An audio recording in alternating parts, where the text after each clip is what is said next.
please subscribe and don't forget to press the bell icon to get notified whenever we upload a new video.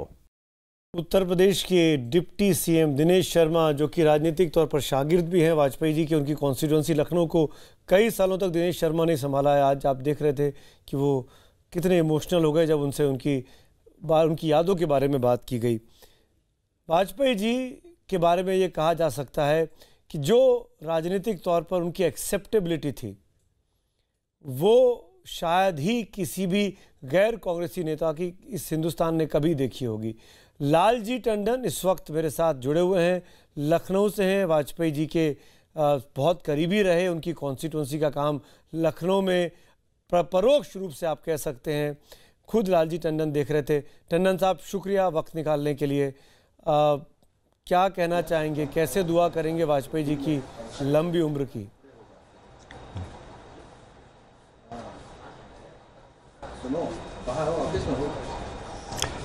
सारा देश उनके लिए दुआ कर रहा है, तो आप समझ सकते होंगे कि शायद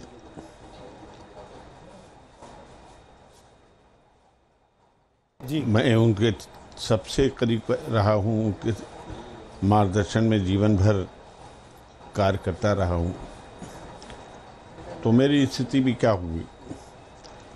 बिल्कुल, लेकिन एक व्यवस्था होती है कि प्रकृति के सामने किसी की चलती नहीं है। आज कोई ऐसा वक्त नहीं है कि उनकी उपलब्धियों और उनकी कृतित्व के बारे में कोई चर्चा की जाए। आज तो ये समय है कि हम इंतज़ार कर रहे हैं कि कब ये समाचार आए कि उनके स्वास्थ्य में सुधार हो रहा, जी वो स्वास्थ्य स्वस्थ हों, हमारे बीच में वो रहें, ये कामना सारा देश कर रहा है। मैं भी वही कर रहा हूँ, ईश्वर से प्रार्थना कर रहा हूँ कि किसी तरह उनके कष्ट दूर हों और वो शीघ्र ही ये समाचार मिले कि वो स्वस्थ हुए।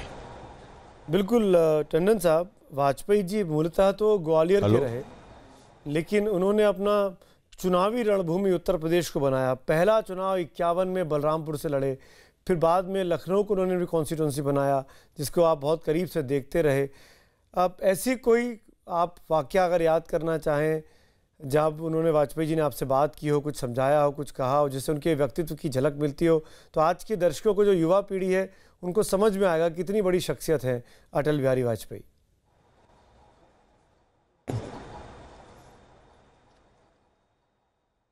देखिए, आप उनके केवल राजनीतिक जीवन के बारे में बात कर रहे हैं।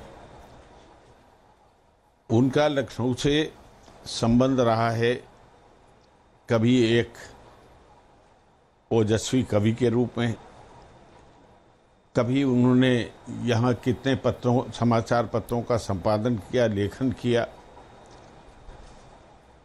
कितना यहाँ पर वो राष्ट्रीय स्वयंसेवक संघ के प्रचारक के रूप में उन्होंने काम किया। बाद में जनसंघ की जब स्थापना हुई तब वो सक्रिय राजनीति में आ गए। तो ये सब पक्ष जो हैं उनके, राजनीति तो बाद में शुरू हुई, उसके पहले से ही ये मेरा सौभाग्य रहा कि उनके हर दौर में मैं किसी न किसी रूप में उनके साथ रहा और उनका मार्गदर्शन, उनका जो है वो सानिध्य मुझे मिलता रहा है। इसके जी, तो अगर मैं कहूँ कि अटल जी के व्यक्तित्व की बहुत सी बातें जो मुझे उनसे प्राप्त हुई हैं वो मेरे पास सुरक्षित हैं, तो वो इस समय कहना जल्दबाजी होगा।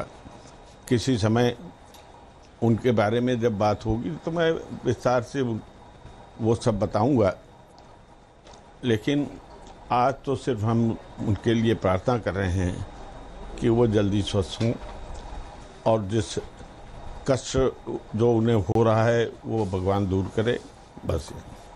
बिल्कुल, हम सब की दुआ है। करीब 9-10 साल से वाजपेयी जी सार्वजनिक जीवन से दूर हैं। उनका इलाज चल रहा है, पहले अपने घर में उनका इलाज चलता रहा, लेकिन बीते 2 महीनों में तबीयत ज़्यादा बिगड़ी। 11 जून से वो एम्स में एडमिट हैं। और जैसा कि टंडन जी भी बता रहे हैं कि वो सिर्फ राजनीतिक शख्सियत के तौर पर नहीं जाना जाता है, वो बहुत बेहतरीन पत्रकार रहे, संपादक रहे। उनकी कविताओं का तो कोई भी सानी नहीं है। और शायद उन्हीं में से एक कविता मैं अब पढ़ के ज़रूर सुनाना चाहूँगा, अगर टंडन जी की इजाज़त हो। मैं उन्हीं को कोट कर रहा हूँ जो वाजपेयी जी ने लिखा है। ठन गई है मौत से, ठन गई है, जूझने का मेरा इरादा न था, मोड़ पर मिलेंगे इसका वादा न था, रास्ता रोक वो खड़ी हो गई है, यूं लगा ज़िंदगी से बड़ी हो गई है, मौत से ठन गई है। मौत की उम्र क्या है, 2 पल भी नहीं, ज़िंदगी सिलसिला आज कल की नहीं, मैं जी भर जिया, मैं मन से बनूं, लौट कर आऊँगा, कूच से क्यों डरूं, ठन गई है मौत से ठन गई है। वाजपेयी जी की कविताओं का कोई सानी नहीं है।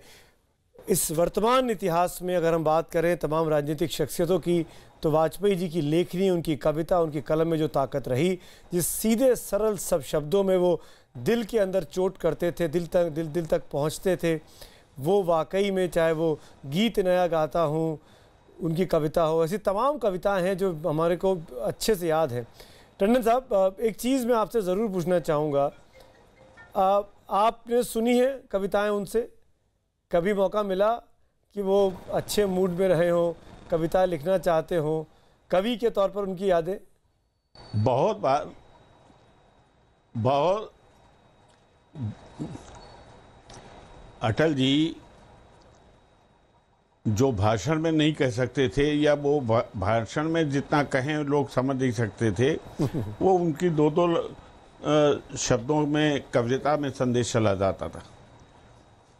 तो आज वो सबके बीच में इतने लोकप्रिय क्यों हैं? उन्हीं की कविता में 2 लाइन उन्होंने कभी कही थी कि छोटे मन से कोई बड़ा नहीं होता, टूटे तन से कोई खड़ा नहीं होता। अब ये सारे विश्व के लिए एक संदेश है, बिल्कुल, कि जो समाज के लिए जीते हैं उनका हृदय बहुत बड़ा होना चाहिए, जिसमें कोई गैर और अपना नहीं होता, वो सबके होते हैं। इतना बड़ा मन दुर्लभ मिलता है जो उनके पास था। और मैं अगर राजनीतिक उनके करियर की बात करूं, तो भारतीय जनता पार्टी एक ऐसी पार्टी मानी जाती थी 80-90 के दशक में, जो अछूती कही जाती थी।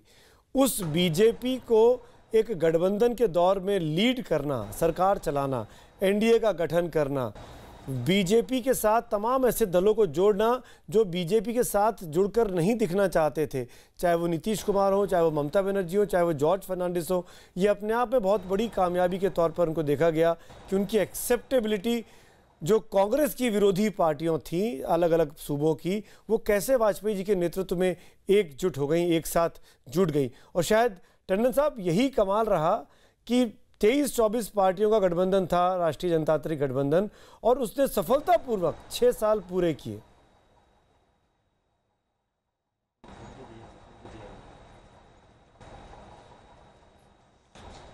देखिए, ये सब इतिहास की बातें हैं, और आने वाला इतिहास बातें के बारे में लिखेगा, तो ऐसे ही उनके व्यक्तित्व के वो पहलू सामने आएंगे जो युगों युगों तक इस देश को प्रेरणा देते रहेंगे।